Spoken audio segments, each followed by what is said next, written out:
Good day to you, or whatever time you may be watching this video from all over the world. Listen, I am Pastor Brent Prince Edwards coming to you live from my own home here in the Blue Ridge Mountains, the beautiful Blue Ridge Mountains of Asheville, North Carolina, where I serve as a pastor of the historic St. James African Methodist Episcopal Church. I am coming to you live in response to many of you that have contacted me on social media and by other means who have become frustrated when it comes to health and fitness. So I want to give you 7 keys today, 7 keys on how to start a fitness program when you feel that you are too far gone, too old, and have pre-existing health conditions. How to start a fitness program when you feel that you are too far gone, too old, and have pre-existing health conditions. Listen, there's 7 keys that will help you and that will transform and change your life. Number 1, the first thing you must do is very simple, is believe. First thing you must do, you must believe. You must believe and know that you can get fit at any age. You must believe and know that you can get fit at any age, even if you are 92 years old. I know what I'm talking about. Listen, now, the thing about this is that you must understand that fitness for you may look differently than what it looks for somebody else. We each of us have different circumstances. Each of us come from different backgrounds. All of our health conditions are not the same. And so a person who may be 70 years old, fitness for you may look differently than a person who is 25 years old. A person who has pre-existing health conditions, fitness for you may look just a little different than a person who does not have pre-existing health conditions. The bottom line is that you want to get healthy and you want to become the best you that you can be. But fitness can be accomplished at any age. There are several programs out there. I'm telling you, as a formerly certified fitness instructor, I'm here to tell you that there are programs that are available for any age. You have to find out what those programs are, but know that you can do this, and you must first believe. All right. Number 2. Foremost, learn to feel good about yourself regardless of your size or health status. Number 2, learn to feel good about yourself regardless of your size and regardless of your health status.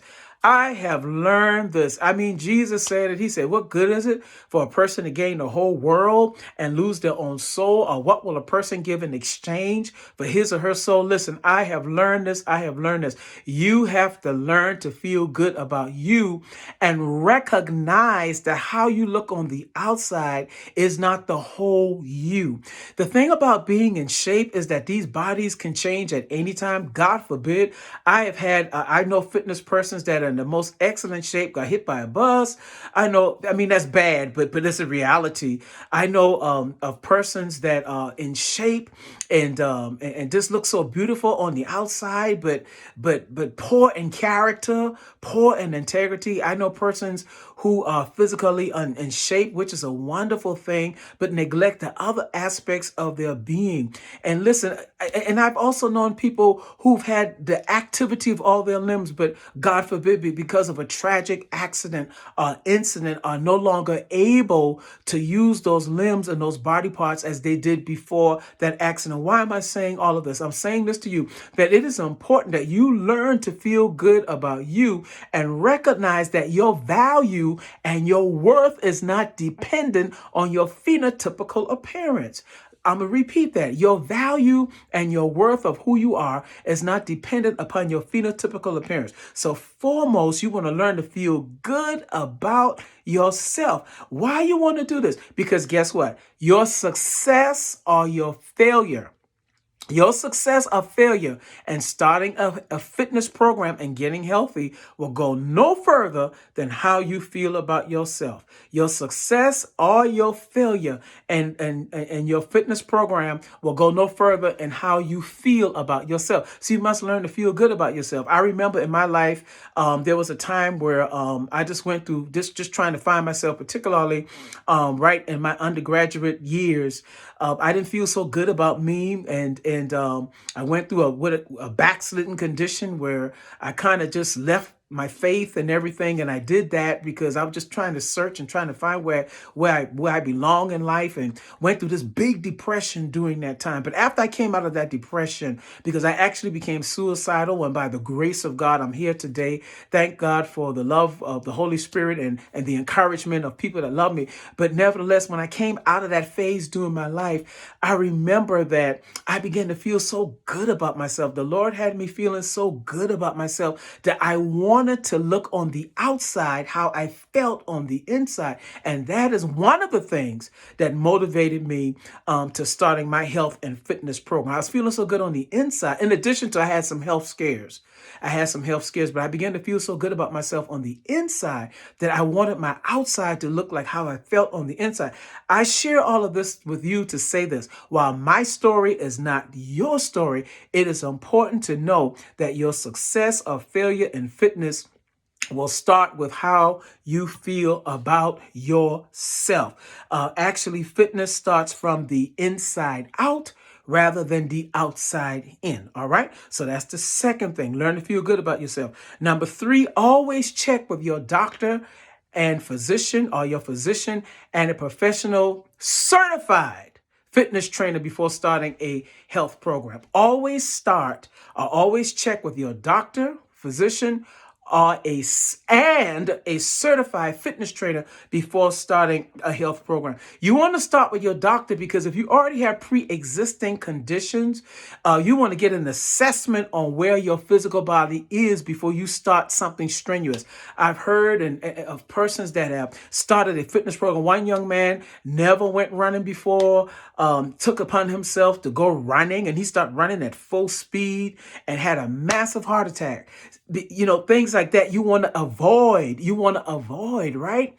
And the way to avoid that is to first check with your doctor. Get an assessment from your doctor. Get an assessment from your physician to find out, where is my body? What does my body stand in the need of? And if I do have a pre-existing health condition, what exercises, because there are exercises that will be best for my situation and circumstance. Because remember what I said, and point number 1, that fitness for you may look differently than for fitness for somebody else. So we don't compare.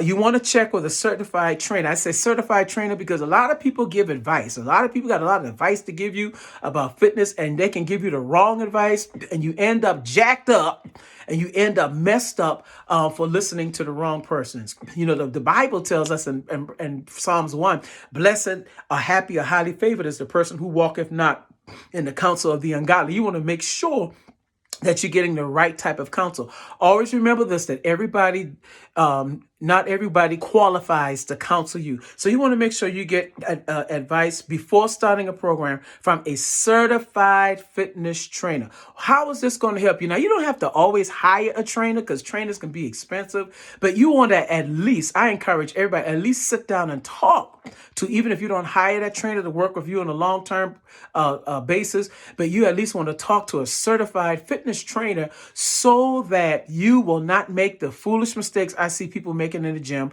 Now, waste your time doing exercises that are going to get you absolutely nowhere and reaching your goals. Oftentimes I go in the gym and I see people doing all kinds of things in the gym. I'm like, you are really wasting your time. But I just kind of mind my business. Like they say, 3 + 3 is 6 and 6 and 3 is 9. You mind your own business. I'll mind mine.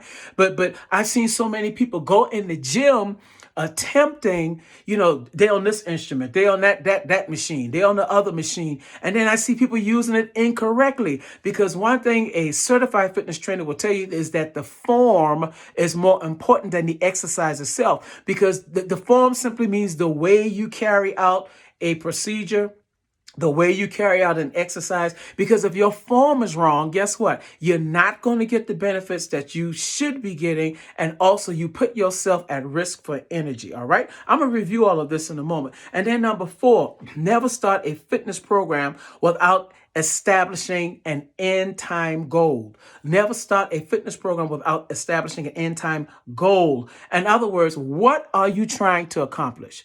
What are you trying to accomplish? In other words, is it to lose weight? Is it to gain muscle? Is it to build lean muscle? Is it to become toned? Or what is your goal? Is it to bring your blood pressure down?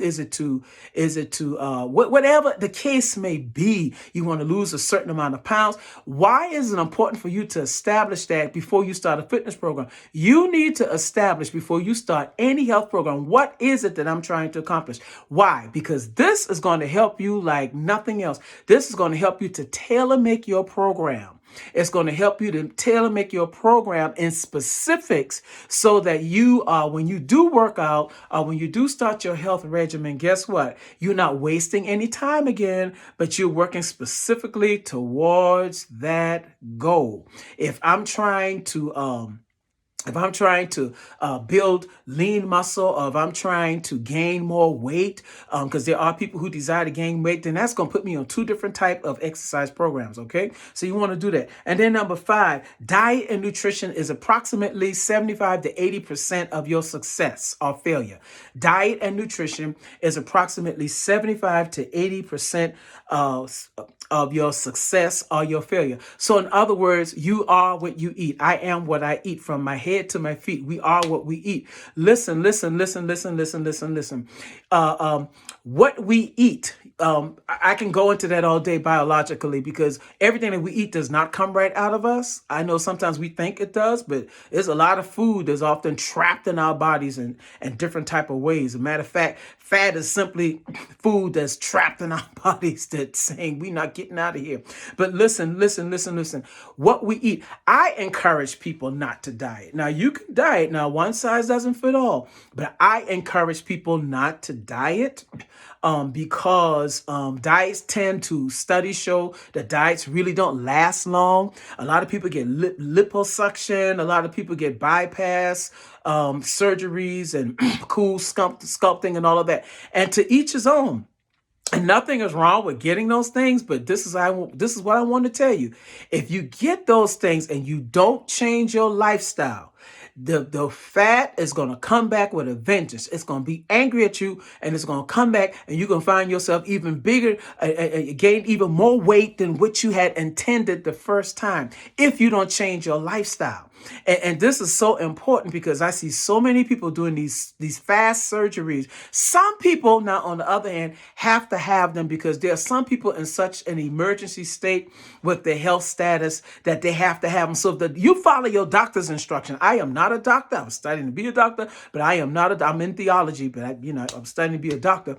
But you follow the instructions of a professional concerning that, because there are some people that have to have those surgeries. If you are one of those persons, please follow your doctor's instructions. But I want to say this, on the most part, if you don't change your lifestyle, even when you go on diets, a lot of times you may find yourself losing the weight while you're on that diet, but then when you come off of that diet, everything comes right back. And that's why you have to change your lifestyle. I encourage people not to diet, but I encourage people to watch what they eat and watch how they eat. And so that's something that you want to do. You want to make sure that you're eating the right stuff, things that are good for you. And you want to also watch your portion size and the times that you eat. I won't go into all of that because I recommend eating at least 5 meals a day. And, so you can research all of this on your own. I don't have time to actually go into that, but I will say that you have to watch that diet and nutrition. Now, when I say diet, I'm not talking about actually going on a diet. I'm actually talking about what you eat. A diet and nutrition makes up about 80% of your progress or your failure. And then number 6, find somebody to be accountable to. One of my favorite passages, I believe this is in the book of Ecclesiastes 9. It says 2 are better than 1 because they have a reward for their labor. If one falls, the other can help them up. But woe to that person that is alone. There's strength in numbers. And oftentimes, I know sometimes we're in situations where we just don't have anybody to be accountable to. But I dare you to find a health and fitness accountability partner And actually, this person does not have to be a fitness person himself. It could just be somebody. It could be a friend. It could be a buddy. It could be a sister. It could be a brother. It could be your mom. It could be anybody. Somebody that will just hold you accountable and say, hey, are you following the regimen that you established to start your fitness program? And then lastly, and most importantly, be patient. Be patient. Be patient. If you're trying to lose the weight, remember you didn't get it overnight, so don't expect to lose it overnight. You have to be patient. Robert Frost, one of the great poets, said that the journey of 1,000 miles begin with one step. I'm a cartoon guy. Even though I'm a grown man, I love cartoons. But there was a Christmas program where they used to say, put one foot in front of the other, dun, dun, dun, dun, and soon you'll be walking across the floor. Bum, bum. Put one foot in front of the other, dun, dun, dun, dun, dun, dun, and soon you'll be walking out the door. And that's what I kind of like that. Put one foot in front of the other, dun, dun, dun, dun, dun, and soon you'll be walking across the floor. Put one foot in front of the other, bah, bah, bah, bah, bah, bah, bah, and soon you'll be walking out the door. So that's how you have to do it. The journey of 1,000 miles begins with one step. You have to be patient.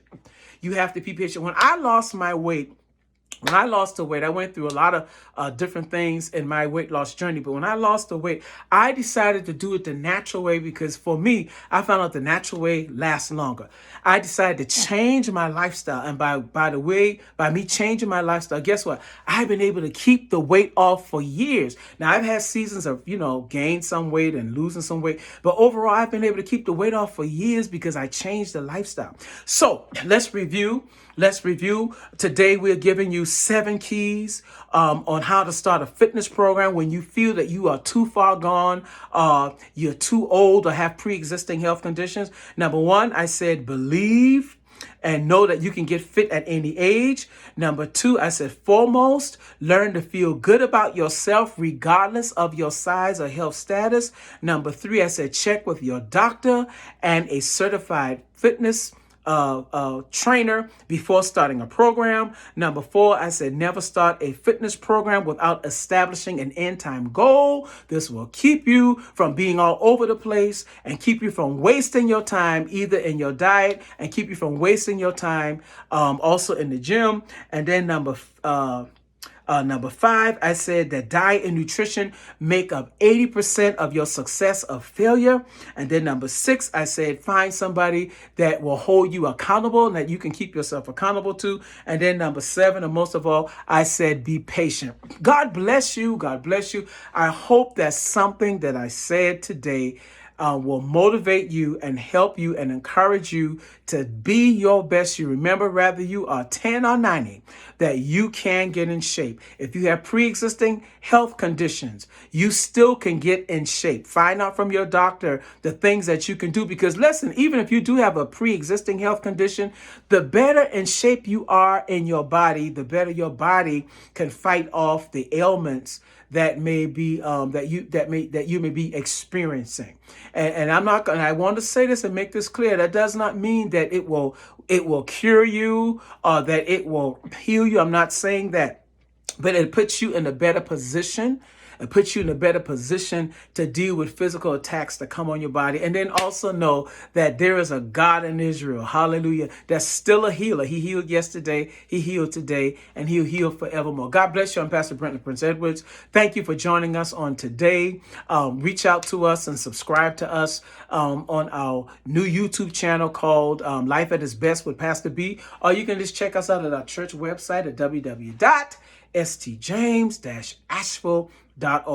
God bless you, and remember that you can start a fitness program even if you feel you're too old, too far gone, or have a pre-existing condition. God bless you, and have a wonderful, wonderful, wonderful day. Yes.